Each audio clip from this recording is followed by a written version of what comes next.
নমস্কার বন্ধুরা, গল্পের কথামালা চ্যানেলে আপনাদের স্বাগত। আজকে আমি শোনাবো গোপাল ভাঁড়ের একটি মজার গল্প, মেঘ না চাইতেই জল। গল্পটি যদি ভালো লেগে থাকে তবে অবশ্যই সাবস্ক্রাইব করবেন।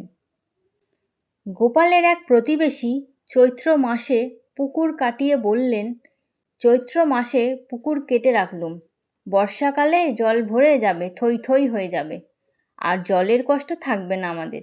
কিন্তু রাতের বেলা তিনি যখন গভীর ঘুমে আচ্ছন্ন, তখন আচমকা বৃষ্টি হওয়ায় পুকুরের খানিকটা জল জমে গেল।